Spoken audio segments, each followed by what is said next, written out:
Well, I actually do quite well with breaking things down step by step and giving a lot of feedback.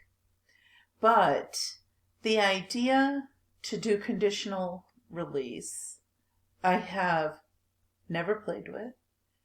And in thinking about it, it may go with a completely radical idea I got last summer during the Teaching Tips book study, which was to add quizzes. And some of you know that I advocate for no testing, especially no multiple choice testing. I just hate it. I won't get into that speech here, but I do object to it. So it is really odd for me to consider more quizzes, but something that came up in Teaching Tips was that students take quizzes seriously.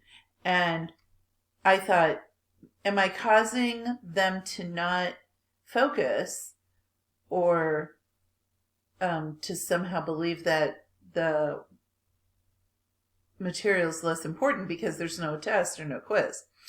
So I didn't add quizzes last year. I just had the idea, and then I kept thinking about it. But now I have this plan to add many quizzes, and I'll call them quizzes, but a lot of them will be, in fact, most of them will be short response, right?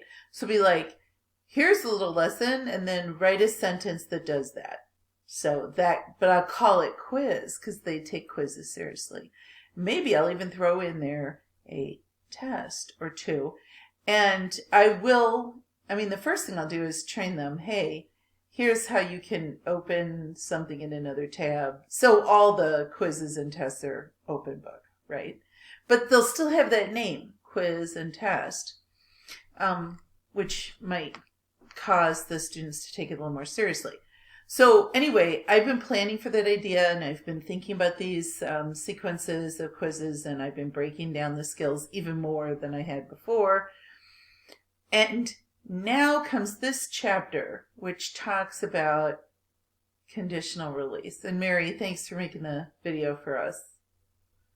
And I'm thinking, okay, could I put everything in units where to even get into the unit, they have to complete whatever quizzes are there to begin with. And the quizzes are basically introduction and then this tiny little practice.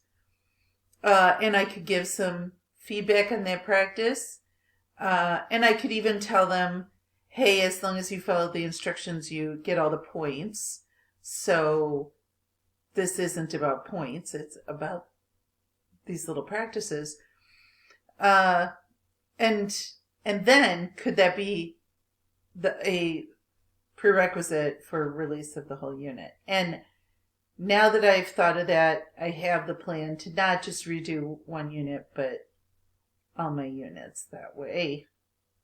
And I'm actually reorganizing into new units even, so this is a fairly substantial project, but